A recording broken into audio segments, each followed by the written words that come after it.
Hi, this is Ushio, and today we're going to talk about The Candidate for Goddess. So, I've got a few things that I want to say about this book. Okay, so this is a Tokyopop one. I've gone deep into the past and we're checking out some Tokyopop stuff now because a lot of this stuff isn't going to get printed again. Is it worth picking up on eBay? It's complicated. Alright, first up, this one is 5 volumes. It was completed, all of it came out. So a lot of Tokyopop titles were cancelled and they are incomplete, and that's kind of sucky if you want to read a whole manga. Okay, first off, I just thought the manga was called Candidate Goddess. If you squint, like really close, next to the trademark, you can see a the and a for, so it's the Candidate for Goddess. I don't even know the name of the manga. So it's just one tip of the iceberg example for, it's kind of like a perfect storm on how you can deal with manga, what does and doesn't work. So let's get into it. Basically, it's like a sci-fi story. It is basically Candidate for Goddesses. So goddesses are like these giant robots, and the robots are used to fight these bad guys. They're kind of like monster type things. We don't really know what they are, where they come from. It's just kind of like a thing. And so there are all these recruits. They get sent off to like train up to see whether they can be like robot pilots, essentially.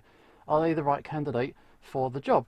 Our hero here is called Zero, and he's just the main character. He's kind of one of these typical shonen action heroes. He's just kind of like a plucky little kid. He doesn't take any crap and he just gets in people's faces. He's going to do his best. He's going to work hard. And honestly, he's not a very nice person. I don't like him. And the only reason we're supposed to support him is literally because he's the main character. There's no other reason. So like when the story starts, there's him, there's the rival. They have a bit of a mild disagreement. And Zero just turns around and pulls the guy's trousers down just to try and embarrass and humiliate him. It's such like a jerk thing to do. And he goes and does it. And there's no real consequence. It's just like a humorous moment. I'm just like, no, you're a dick. Why should I support you? Why am I interested in your plight? Another time he's having a bit of a tantrum. He's having a bit of a tussle. And as he's swinging around, he kind of bloodies this girl's nose. He kind of gives her a back elbow. And he just like messes her up. And I'm like, you're a dick.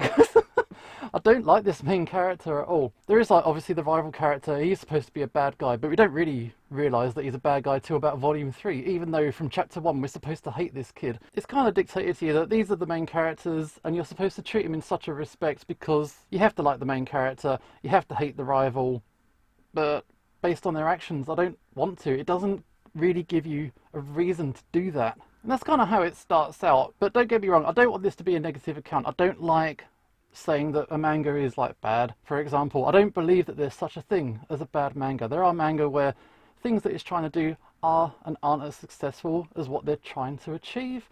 So that's the kind of stuff I want to get into. And also, is it being served in the best way possible? And I'm not entirely convinced it was. At the start of this book, for example, Tokyopop decided to give us, I don't normally show the insides of books, so right at the start of the book it gives you all these character lowdowns, all this kind of stuff, and it's like, you don't need that. You had those two characters opposite each other. You got like the main character and then there's like this girl who's like a super robot pilot. They barely meet throughout the entire series, and yet it's sold to you on page 1 that they're going to be some kind of big like pairing or something, like really important characters are going to have a lot to do with each other. I think they meet like once or twice. They don't know each other, they're strangers. And that gives you a certain expectation that doesn't follow through. It's just a bit of an ill-advised way to package it, because you kind of discover these characters as you read it. And so there's no point in telling us who these characters are before you've even met them. I'm skipping volume 2, let's go to volume 3. So this character on the front, she's like the super robot pilot who's defeating all the bad guys. And honestly, there's kind of like 2 parallel stories going on. You got like Zero, the main character, and they're having like a bit of a space camp experience. They're learning how to pilot robots, they're having their rivalries, they're learning what they want to do. Then you've got this lot, they're actually out there, they're actually fighting the aliens, and their lives are in danger. And honestly, their story is more interesting than the main story. And these 2 parallel stories, they don't really meet each other. It just kind of stops at volume 5 because it's clear that the story was meant to continue. And it even ends with the to be continued, but that's how it was cancelled in Japan. And it's a bit of a shame. It's a huge disappointment. Another thing that doesn't really make any sense to me is like this artwork. It's just a random panel. I think this is like page 112. So they just picked a panel, coloured it, and that's the front cover. But then you see the illustrator, and they have examples of like some of their cover artwork inside, and there's some pin-up artwork and stuff like this, and they're really good. So there must have been much better opportunities than this. I'm kind of going backwards and forwards a lot. It's just a big old mess. It's like the main character at one point, he gets dragged into the robot, and the robot makes him the chosen one. This, you know, you've seen it all before, and it has zero consequence to the plot. So like the entire first volume doesn't really matter. Second volume, not really. It only really starts to pick up in volume 3, and then it actually turns interesting. There are some kind of cool plot twists, and it starts to feel like there's some kind of background conspiracy going on, and it starts to really get a little bit interesting. By this point, I don't really care. I don't like a lot of these characters. I'm not really interested where their story is going to go. I believe the manga started to come out in 1997, so it was kind of in the wake of Evangelion, which was a huge deal and a bit of like a revolutionary work that got a lot of people trying to get a bit more serious with like the robots and stuff, and it shows in this manga. But honestly, I think the most direct comparison, I'm not often going to recommend something that is nothing to do with anime or manga, but you're probably better off with Ender's Game. It's a big sci-fi setting, they're in a training camp, and there's a conspiracy going on that's often alluded to, never fully explained. Candidate for Goddess doesn't really get a chance to fully explain itself, however it does hit a lot of the points on what it could have done.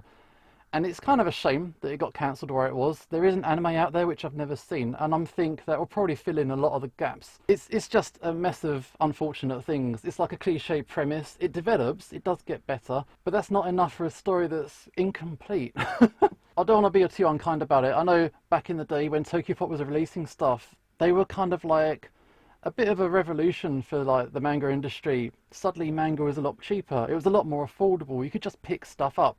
Not just the big names. Tokyopop was putting out all kinds of stuff, so this is bound to be somebody's favourite, and I don't want to upset anyone if this is your favourite. However, looking back at it, better has been released. You can definitely do better now. If you see it on eBay super cheap and you're really desperate for like a sci-fi robot thing, even then, because it's unfinished and it's a little bit unsatisfying, only the second half is really worth reading, and it's just, I don't know. I wish it had been given maybe a bit more of a chance. The creator, she's the creator of DN Angel, and wasn't that cancelled as well? I need to look into some of her stuff, and like, was it Brain Powered, another one they did? So, fairly popular artist, nice clean artwork, and that's the best stuff about it. The artwork's really quite decent, but yeah, it's a bit of a missed opportunity. It didn't really pay off for me. I didn't get a whole lot of enjoyment out of it until it was kind of too late. But yeah, that was Candidate for Goddess. I hope you found this review interesting, even though it wasn't super positive. I'm sorry about that. But yeah, that's it. And this is Osho signing off, and hopefully I'll see you next time.